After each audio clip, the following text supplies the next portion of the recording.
Week 13 had a little bit of everything happen, from upsets to blowouts to a couple of oldies showing flashes of their former selves. I'm Adam Wright, along with CJ Medeiros and Justin Tucker. You're listening to the Fumblerooski podcast by Power 88 and Secret Weapon Consulting. So, guys, this is going to be a good episode. We have some good stuff going on. The Bengals beating the Chiefs yet again. What else is new there? The 49ers managed to rout the Dolphins with a third-string quarterback, might I add. And Tom Brady and Aaron Rodgers were able to lead their teams to comeback victories. That used to happen a lot more often back in the day, but this year has been a bit of an exception. We're going to talk about that. But first of all, how are you guys? It's becoming finals week. Yeah, we were, like, as I've mentioned, I've probably said this many times, or we've all said it. We're college students, first semester is almost over and it's finals week for like the first half of the year. I mean, we still have good conversations. We were talking about The Incredible Hulk. We were talking about food. It's been good. It's one of my favorite movies. Which one, Eric Bana or the other one, Daniel or Norton there? Edward Norton. Edward Norton. Well, the MCU one. The MCU one. But okay. we are on football. All right, I'll take we want to get to that. But I wanted to start with the Cincinnati Bengals.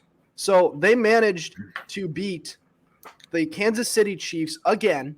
So I believe this is what, 3 times in these past two seasons where it's happened. Yes. And I wanted to touch on this real quick. So we've talked a lot over the past couple seasons about the quarterback rivalry between Patrick Mahomes and Josh Allen. But are we talking about the wrong one?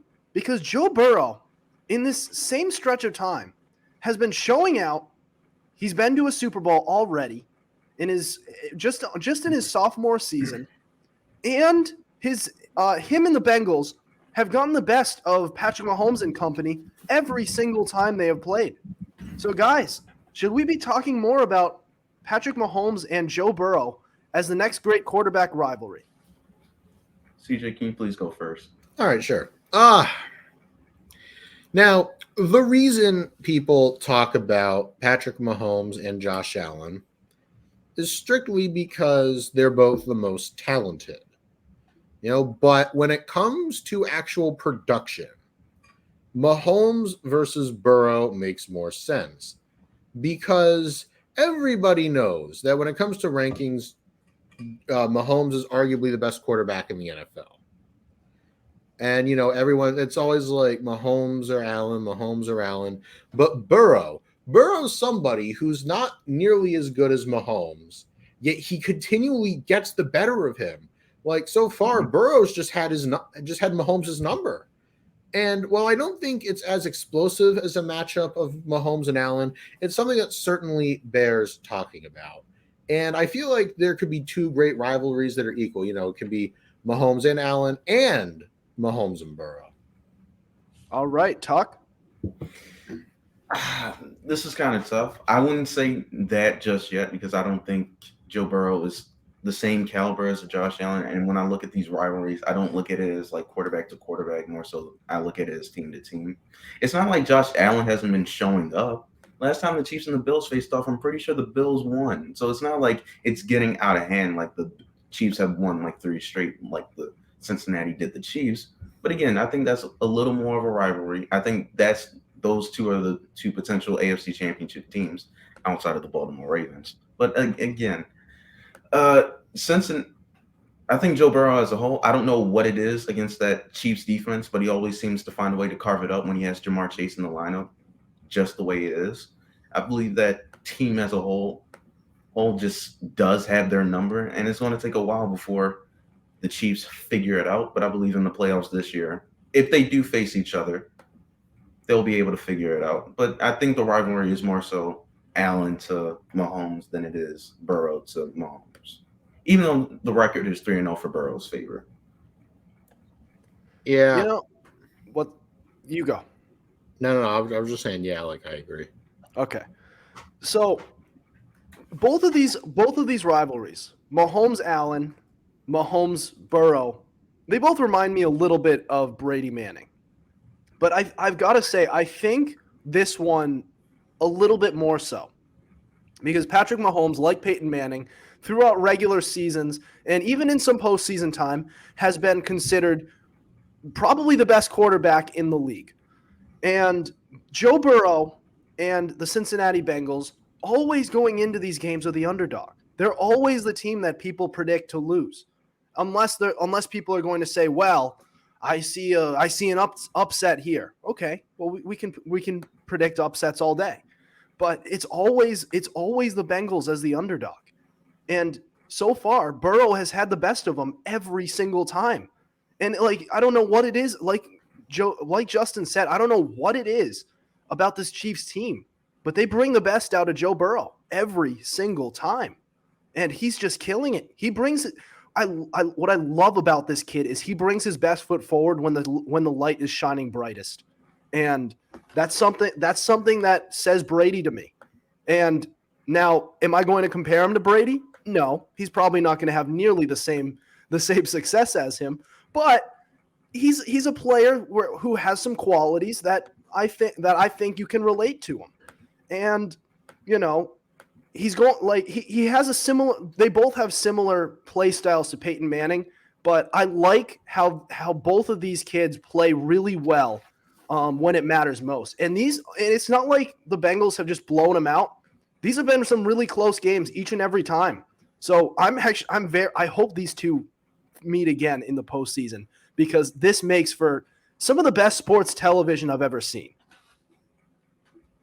Oh God, why don't you stop it with this Joe Burrow, Tom Brady nonsense? I can't hear this garbage anymore. I can't stand it. Don't compare the two. What, is Tom Brady too good for that? Tom Brady is beyond too good for that. I will give him that. He did. God, I can't with you. I'm just saying, between the two, if we're going to compare one to Brady and one to Manning, Mahomes is Manning and Burrow's Brady. He's a player with who's not as physically capable, but he just has the tools where when the light is shining brightest, he comes out with the win. He plays at his best when the pressure's on. That says Brady to me. It doesn't mean he's anywhere close to him, but it's a Brady-like quality, is it not? Yeah, but I don't know who's Brady in this rivalry. I know we like to pick on Patrick Mahomes and say this, that, and the third, but he does have a Super Bowl ring, and he hasn't missed the AFC Championship game since he started. So it's not like he's not showing up in big games. Oh, yeah.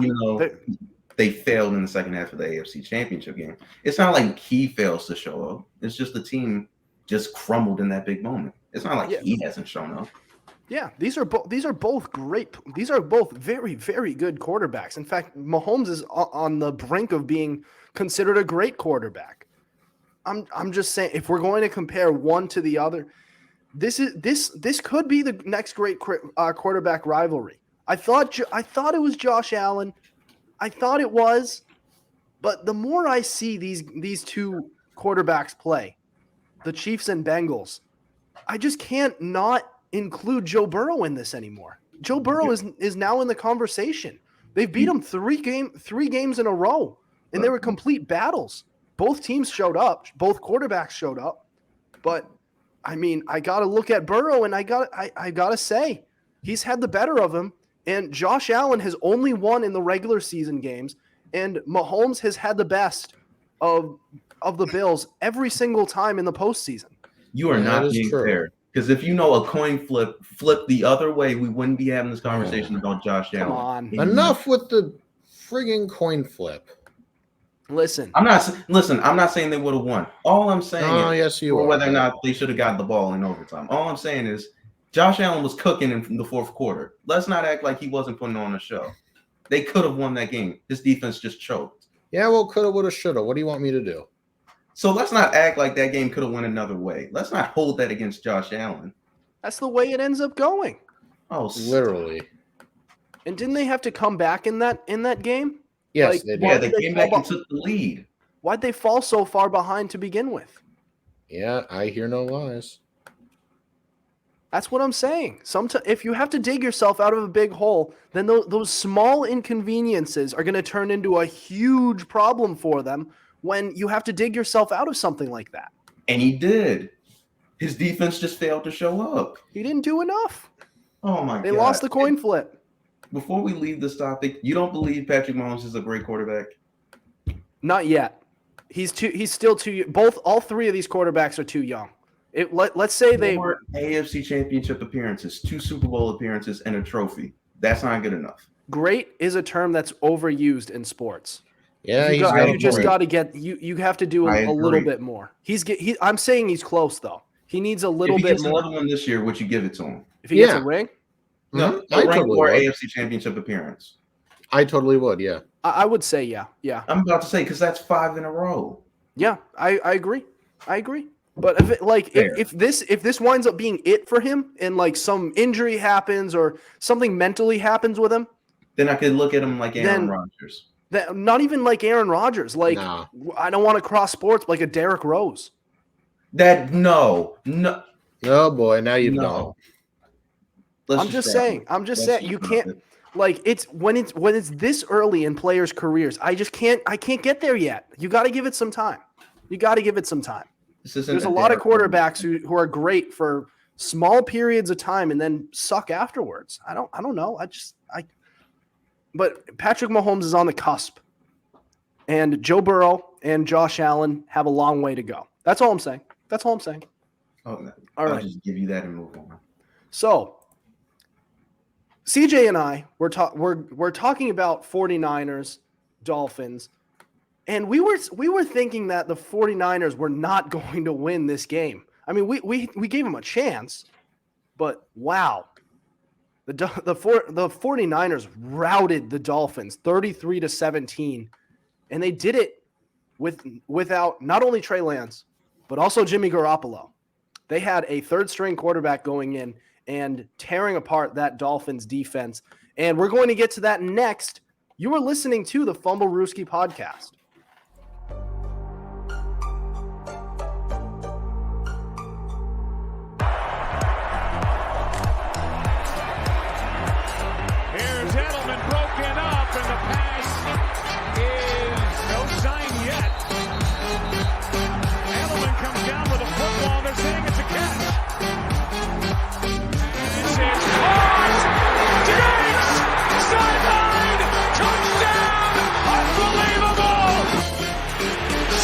Way down the field to Watkins.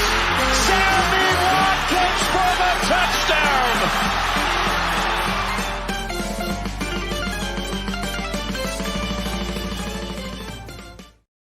This is the Fumblerooski podcast by Power 88 and Secret Weapon Consulting. Adam Wright here with CJ Medeiros and Justin Tucker. All right, guys. So, as I mentioned, teasing this segment, the 49ers beat the Dolphins 33-17. However, here's the catch.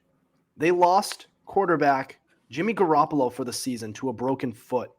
So they've already lost 4th overall pick Trey Lance to an ACL tear. It was an ACL tear, correct? Something like that, yeah. Something like that. I think Mm-hmm.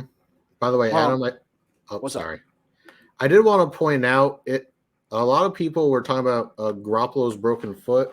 And I believe that I read a report saying it's not as serious as we thought, and he'll be out 7 to 8 weeks. Yeah, but they still expect that to be season ending. I mean, 7 to 8 weeks at this point in the season, unless they make like the Super Bowl, and then they have Jimmy Garoppolo heroically coming back. Tuck, you're muted. I know you tried to say something. If they can somehow make the NFC Championship like they did last year, I could see him coming back. All right. So that is actually what I was going to ask as our question. So now they are working with this guy is he was as they call Mr. Irrelevant, the last overall pick in the 2022 NFL draft, Brock Purdy. And he threw 2 touchdown passes, threw just 9 times, I think over 200 yards. And he managed to lead the team to a win. And here's the question I got, guys. With the offensive weapons that they have, the Christian McCaffreys, the Deebo Samuels, the Brandon Ayuks, George Kittle, and the defense, the ferocious defense that they've had this year, and the offensive line that is held together pretty well. Can the 49ers still be in the mix the rest of this season and perhaps beyond with a third-string quarterback?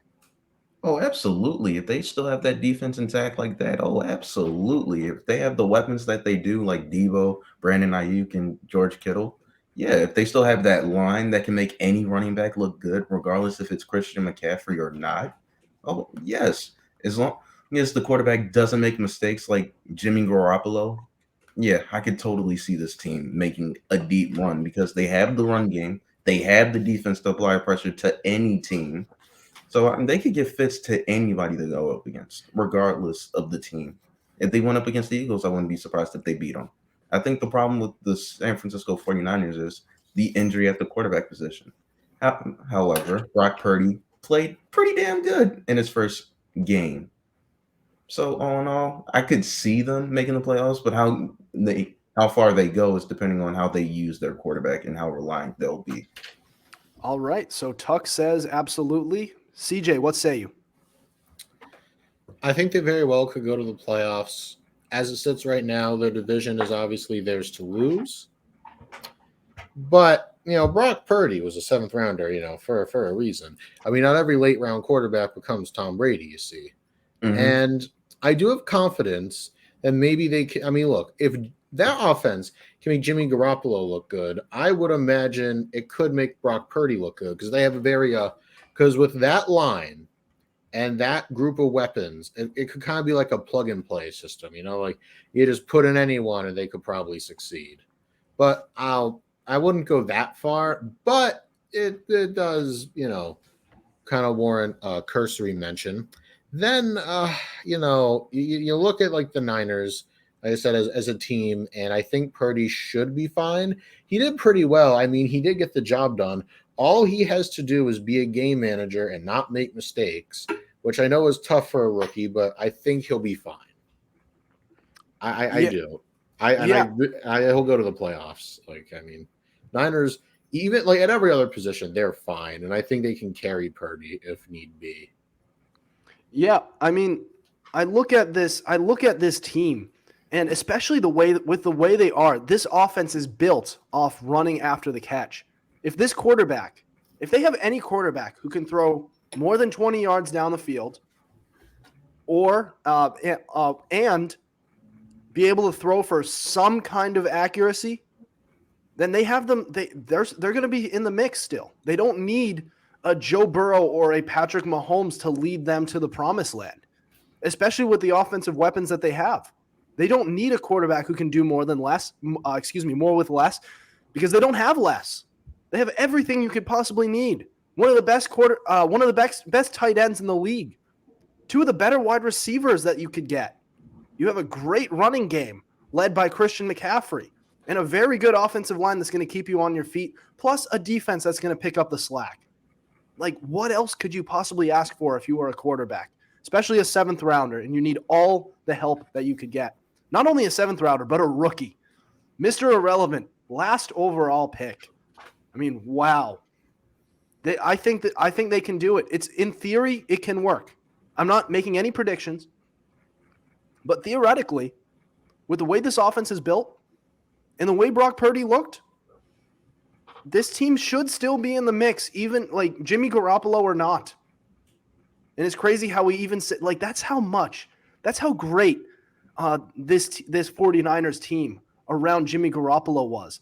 That I can talk about Jimmy Garoppolo and say that they're a championship contender. Jimmy Garoppolo. If we were to talk about Patrick Mahomes, Josh Allen, Joe Burrow, then yeah, like you need your quarterback. But if all you need is Garoppolo, that says a lot about the talent that you have on this team. Okay. Where do you rank Jimmy Garoppolo to say all you need is Garoppolo? Like, where would you put him? You can make a case he's not top 15. Yeah. All right. I think, yeah.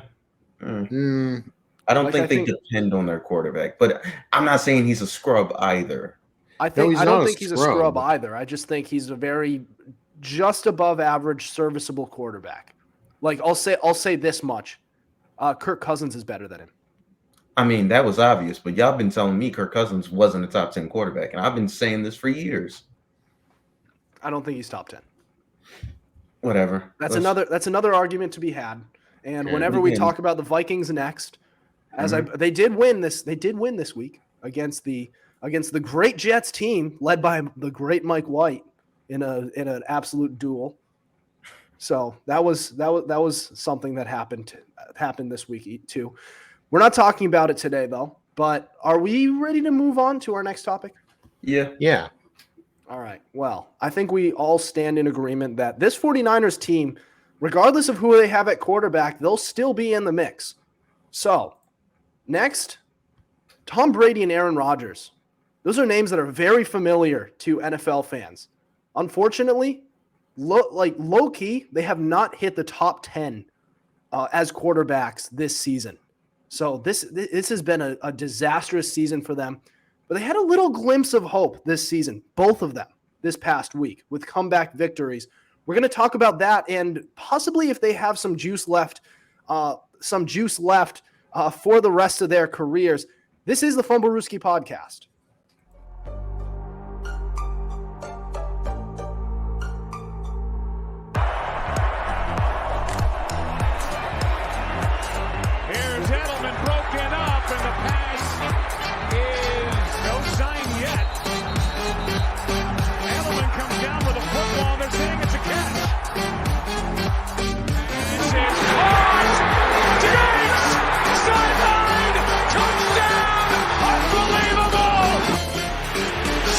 Way down the field to Watkins. Sammy Watkins for the touchdown.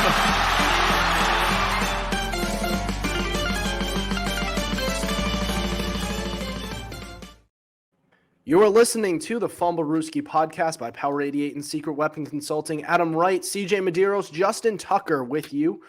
And so, Tom Brady and Aaron Rodgers had showed some flashes of their former selves by pulling off some impressive comebacks this past week for their respected teams.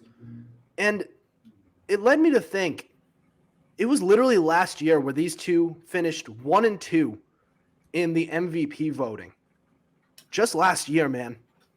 So, guys, is there any chance either of these quarterbacks, not just this year, but like a couple years down the road, do they ever find their way back to the pinnacle of NFL quarterback play before they retire? What do you mean by the NFL pinnacle? As in, like, relatively where they have been in the past, in the past couple of years. Maybe not MVP level, you know what I mean? Justin, do you want to take this one or should I? I'll take this one going first. Things first. Congratulations to Tom Brady and Aaron Rodgers for getting the job done. Tom Brady looked good in the fourth quarter. Didn't look too good in the first three quarters, but looked solid in the fourth quarter. Able to get that comeback win against the hapless Saints of all teams. Congratulations. Aaron Rodgers once again proved he is the mayor of Chicago and once again rubbed his nutsack all over that team. Once again. So, as unfortunate as it is for the Bears, Aaron Rodgers shows you why he's clutch. I'm not sure if they can reach the pinnacle, but I believe they can both be serviceable at the later stages of their career. I'm not sure if they'll be MVP caliber players, but yeah, I believe they'll be serviceable wherever they go. It doesn't matter the team, but because of how good they are, yeah, I think they'll be serviceable, but not MVP-like. All right, CJ? First of all, even if Aaron Rodgers were the mayor of Chicago, he would still do a better job than their current one because he's not an atrocity. However, the Packers season, that itself is an atrocity. Now, let me tell you something. Do I think Aaron Rodgers is going to be back to like being the pinnacle or near there? I do not. Because the Packers, I don't think, are too keen on getting him a wide receiver one. If they weren't then, they're not going to now. Rodgers is on the way out. He's very unhappy. The only way he has a prayer at it is if he goes to another team. Then you look at Tom Brady. 49ers. No. With that absolute juggernaut of a team that he has around him, if he goes goes there, man. No, he went to the Bucs. He got his damn ring. He needs to. I wasn't talking about Brady. I was talking about Rodgers. Oh, okay. Then. Yeah. Go on. Brady too. I mean, I feel like Brady would be better in San Fran than Rodgers. Oh, stop. All right. What's your issue? Rodgers is a whiny little child. He cannot lead. He led his team to a Super Bowl. Stop that. Number one. How long ago was that, Justin? How long ago was that? He's a different man now than he was then. If he's a well-known diva, he can't get along with anyone. If he gets to San Francisco, he's winning another ring. No, he is not. Aaron Rodgers is a certified, bona fide playoff choker. Oh, my goodness. He's not a playoff choker. He disappears when he gets to the playoffs, and you know it just as well as I do. Stop it. His team disappears. It's not him.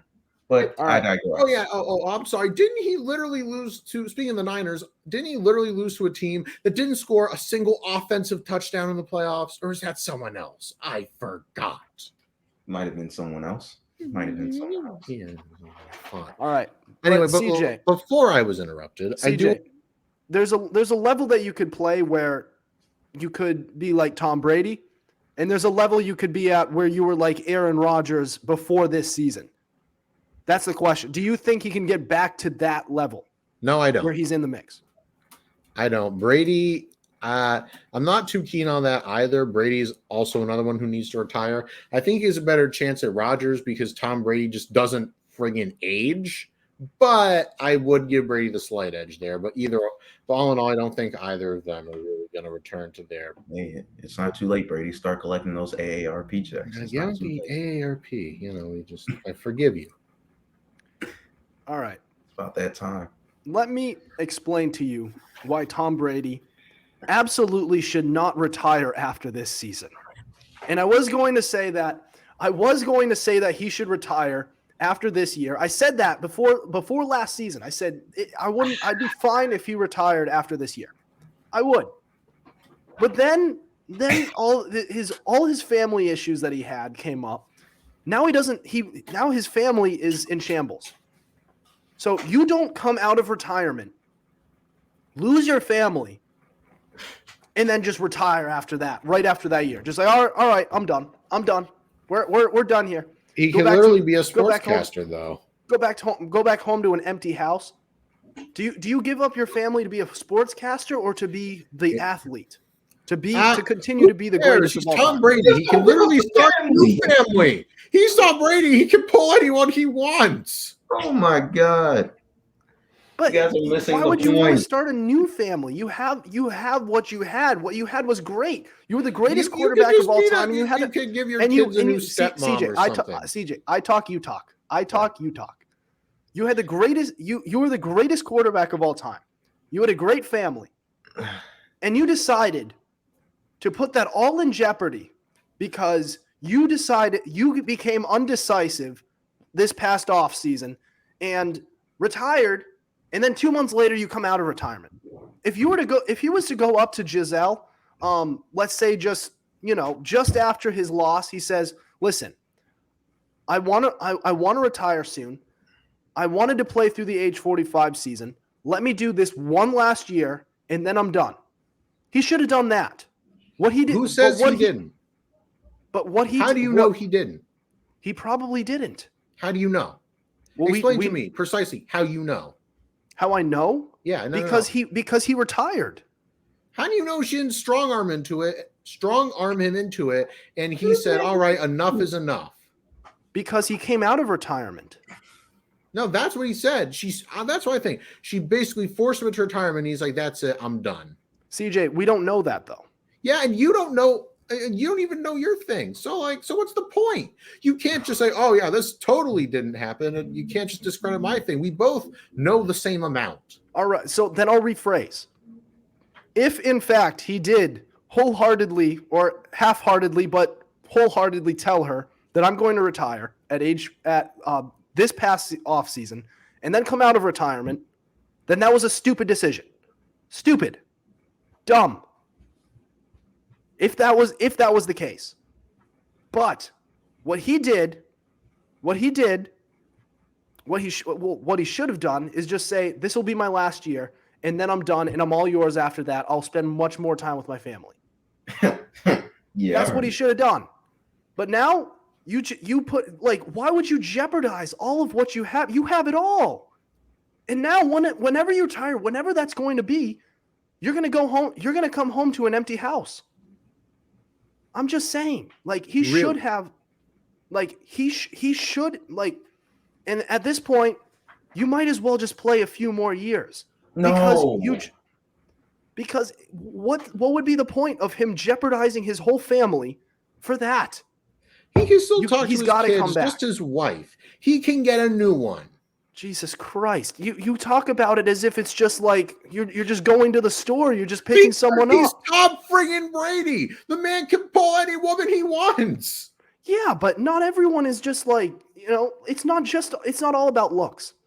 I'm It doesn't have to be also about looks. anybody who is not. I mean, dude, he's rich and he's famous. He's rich and he's famous. That doesn't attract good women most of the time.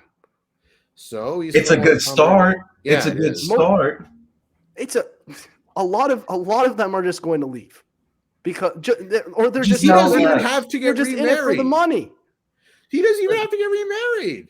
He really doesn't. We might just have to move on from the segment because we just won't agree on this. All I wanted was Tom Brady to be a supportive father. I can't get that right now. And that's kind of my point. Is So that what?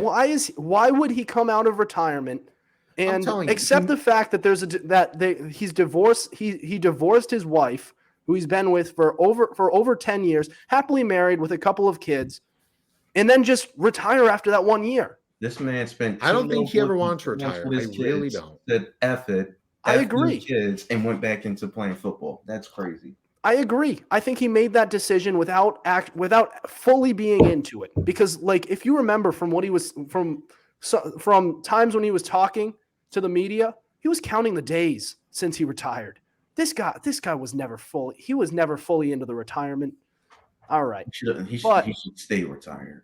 All right. But next, we're going to move into our Week 14 waiver wire pickups.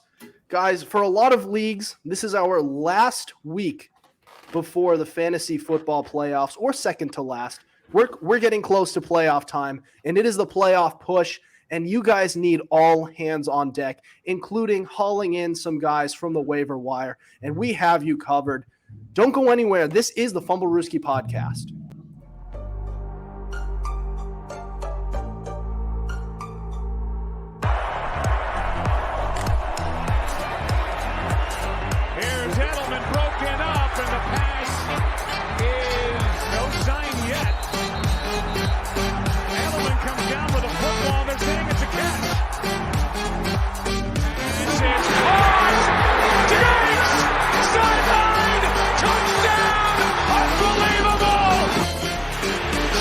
Way down the field to Watkins. Sammy Watkins for the touchdown.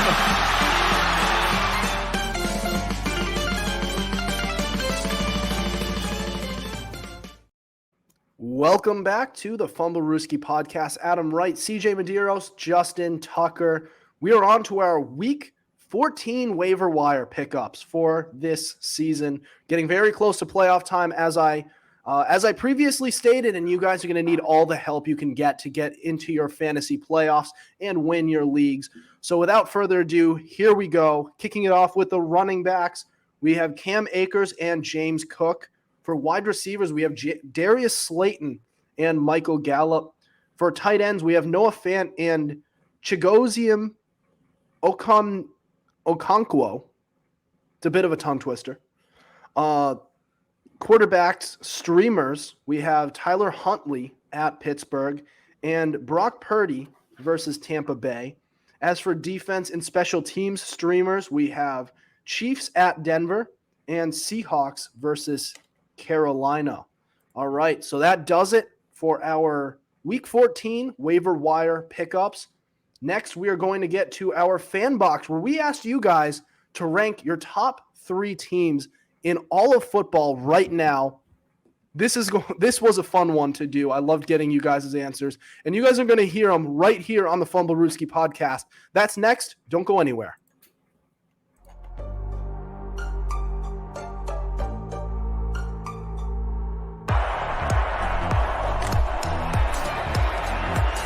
Here's Edelman broken up, and the pass is no sign yet.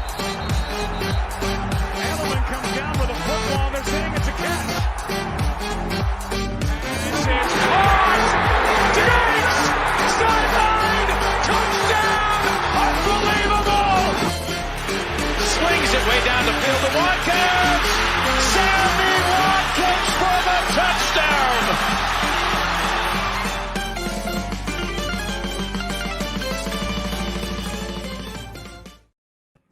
You're listening to the Fumblerooski podcast by Power 88 and Secret Weapon Consulting, Adam Wright, CJ Medeiros, Justin Tucker.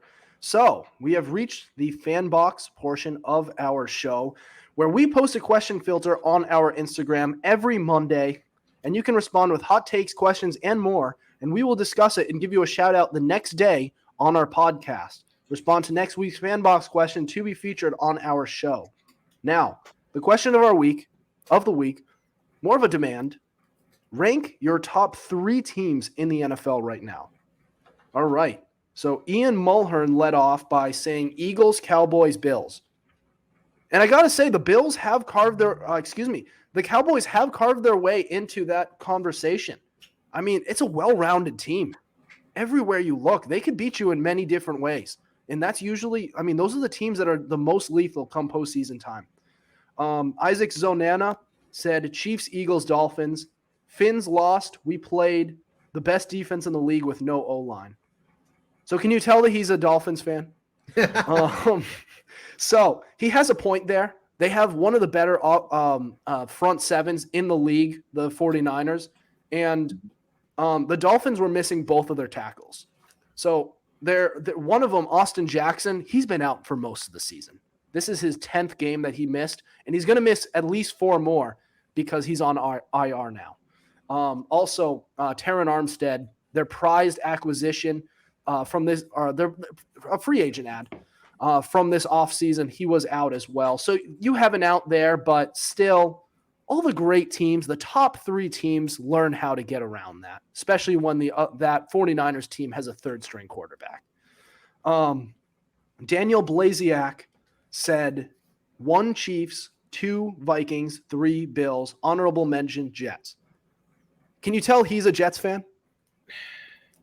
So the Jets have been respectable this year, but I got to respect the team spirit with the Jets.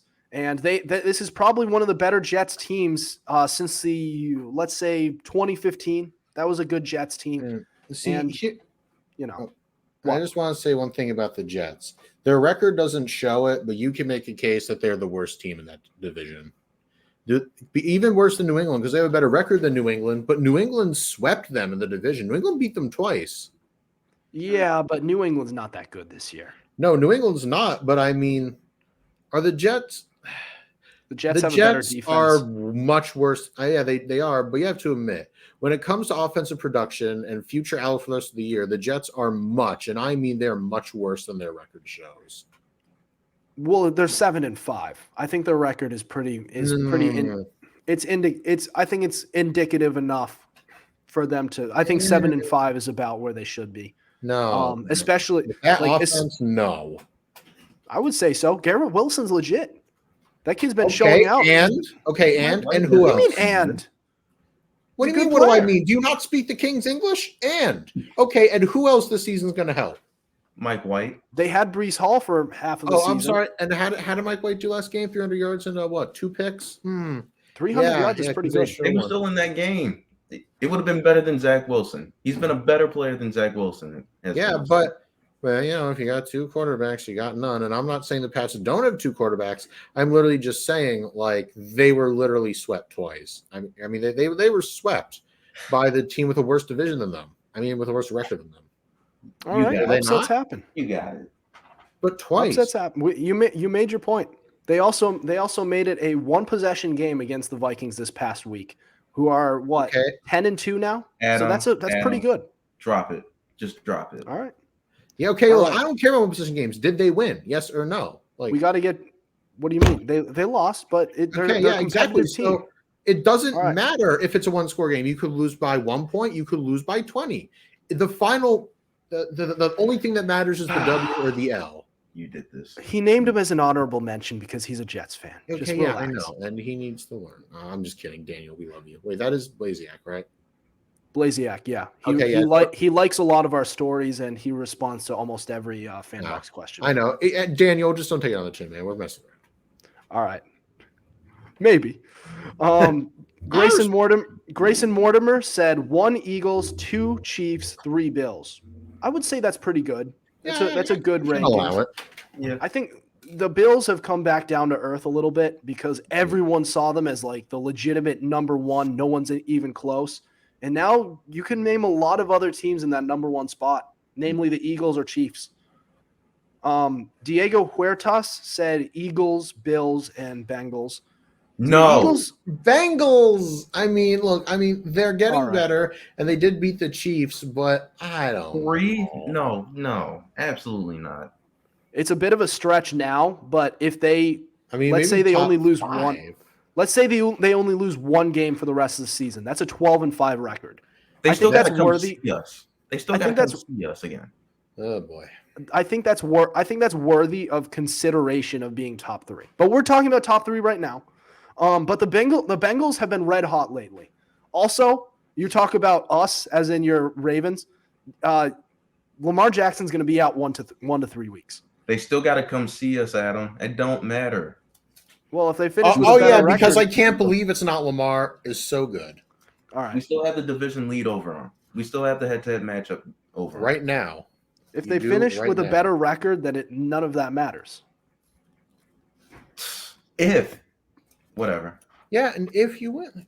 And it is going to be a good matchup. That's a game I can't wait for. That's going to be a good game. It better be a good game. If one of the other blows out the other team, then man, that's going to be a disappointment because that's a game that I am actually looking forward to. All right, where were we? Stephen Parker, our Bengals fan, and you can guess who he had in his top 3. So he had Chiefs, Bengals, Bills. I'm not sure. So this is AFC: Chiefs, Bengals, Bills, and then he had NFC: Dallas, Eagles, then Vikings. So he went bold and put Dallas over Philadelphia. And Dallas and Philadelphia, same division, but he had the Cowboys over them. The Eagles literally are ahead of them in the division, but whatever. Dallas does look pretty good this year, though. Oh, yeah, they do. They always look good until the playoffs. And he's talking about top 3 like in each conference. He divided it by conference. So that's if you're talking by conference, you can make a case for the Bengals then. I can forgive. Patrick Williver, he's also a big Bengals guy. He's a Cowboys fan, but he loves the Bengals. And he did have the Cowboys at number 1, then the Bills, and then the Bengals. So he had 2 of his his favorite teams who are playing red hot, like great football right now. But those are decent picks. I think that's pretty good. Yeah. Once again, not too bullish on Cincy. I think Cincy they're hot right now. Yeah, and a lot of it's about momentum. All right, Connor Fallon said Chiefs, Eagles, and Vikings. So we are getting a lot of the same answers, but it's in different orders, so it's more interesting. So the Chiefs are coming off a loss right now, but let's not forget they've been undermanned for pretty much like a big portion of this season. So if they get healthy and everyone's hitting their stride, that's a dangerous team that can beat anybody. Brogdon Hill said Eagles, Chiefs, Vikings, and if I had a 4, it's Cowboys. That's a good one. But I think, call me crazy, but I might have the Cowboys, despite the record, I might have the Cowboys over the Vikings. Yeah, I do too. That's fair. Just because the Vikings are 10-2, but their schedule hasn't been all that tough. Also, they had that one signature win against the Bills, but that was it. Also, I gotta ask, didn't the Cowboys literally just like eviscerate the Vikings 2 weeks ago? Yeah, that's right. They killed them. They demolished them, and they dropped a 50 burger. Yeah, and they just dropped a 50 burger on Indianapolis. Yeah, was it like 33 unanswered in the fourth or something like that? Something like that on Sunday Night Football. They demolished them. All right, where were we? Eli Turner said so. We went 3-1. So his number 3 is the Cowboys. His number 2 is the Chiefs, and his number 1 is the Eagles. Yeah, I can see that. It's a decent one. It's solid. You got to have. I mean, the NFC East is probably the best division in football right now. Yeah, good that when you have the bottom 2 teams face off against each other, neither of them can win the game. Isn't that crazy? Mm-hmm. Ain't that something? You got Taylor Heineke, who is leading this Washington Commanders team to a possible playoff berth. Wow. All right. Brian Mucker said, "Oh boy, Eagles, Chiefs, Bengals." He's in the other room. Hear that, Brian? Don't encourage it. All right, I won't encourage him. So he said Eagles, Chiefs, Bengals. So he had the Bengals at number 3 right now. If we're talking power rankings, like who is the best right now? Like take away the records, who is the hottest team? You might have to include the Bengals. Perhaps. Like, if we talk about overall, like this season, you probably can't make that case because they had a really, really, really rough start to the year. But they're starting to come together. Mallory Kleppel said Chiefs, Eagles, Bills. So yeah. I think I'm pretty sure she's a Chiefs fan just from her Instagram. And she's commented a lot of Chiefs stuff for us in the past, especially on the fan box. But the Chiefs are a good pick. When they are healthy, then they can beat anyone. But the Eagles also deserve recognition, and the Bills. The Bills are a team that can also beat anybody at any given Sunday. Luke Banning said Eagles at 1, 49ers at 2, 3 is the Bengals. And he's also said all about momentum in the NFL. It's what I'm saying. The Bengals overall this season may not be top 3, but right now you could even make a case they're like number 1 because it's them and the Cowboys, and those are the 2 hottest teams in the NFL right now. They're killing everyone right now. Yeah. All right. Fair enough. So Jack Breel had 3 hot takes for his top 3. Cowboys, Cowboys, and Cowboys. Can you tell he's a Cowboys fan? I think he's an Eagles fan. It's a strong no from me. Cowboys fans are real loud right now, and their team is playing well enough. Yeah, and I just hope into the playoffs. I just hope their fan base doesn't get so annoying that it makes you want to root against them because this is a likable team. That ship has sailed, Adam. I love CeeDee Lamb. Has nothing to do with the fact that I have him in my fantasy lineup. It does. Oh no, but it does. Totally not. And I also have Dalton Schultz on on one of my fantasy teams. Also, I have Tony Pollard and I have Ezekiel Elliott. I bought in hard on the Cowboys offense this year, God. and it's working out so far. It is working out, even though it's kind of a 1-2 punch between Elliott and Pollard. But Brendan H_17. Cowboys, Chiefs, Eagles. So a lot of kind of the same answers we're getting. Again, different order, but the Cowboys at number 1. The Cowboys at number 1. Do we think? No, I disagree. I mean, they're top 3, but I don't think they're number 1. They have a little ways to go to pass their division rival Eagles, but the Chiefs are right there. And number 2, I think that's a solid pick. Zachary Stilson said Eagles at 1, Chiefs at 2, Cowboys at 3. A lot of the Eagles at 1. And I don't think we've talked about them enough this segment. Pretty Yeah. good team. Well, they I do mean- have the best record in the league. What are they, like 11-1, 10-1? 11-1, I believe. Yeah. That's a team that another team like the Cowboys who can beat you in several different ways. If they need to run the ball, they can do that. If they need to get to beat you in a defensive rock fight, they can do that as well. If they need to pass all the time, A.J. Brown and Devontae Smith got you covered with Dallas Goedert there as well. That's a I mean, come on. Yeah. Like, where's the weakness? The offensive line, I don't know. I haven't really looked much in their offensive line, but That's Jalen fine. Hurts has been upright, which is what and he hasn't been killed. And I believe he's not in the top 5 in times sacked this season. He's not the top 5 in sacks. So I can say that. So Slater Griffin said Bears, Lions, and Falcons. Also, the sky is green, the grass is blue. What else? What else could we say? That's it's opposite day, right? Mhm. Yeah, of course. Yep. And we are the worst podcast in the out there. But Only on opposite day. only on opposite day, baby. But I would guess that this is a joke. Well, you forgot the Texans. I mean, Texans, you got to consider them, especially, Yeah, very the Falcons in their division are kind of in the playoff hunt still.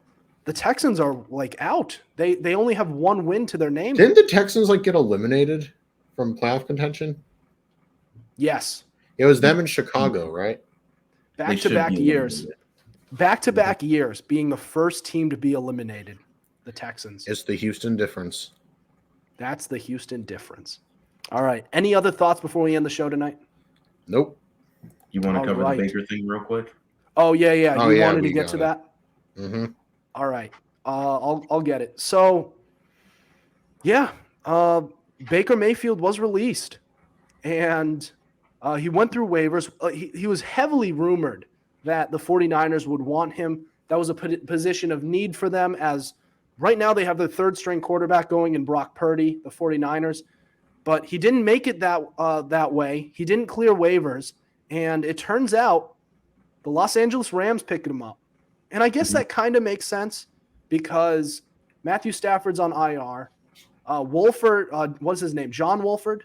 Mm-hmm. He's been in and out of the lineup. Whoever the other guy is Perkins. Perkins. He's been in and out.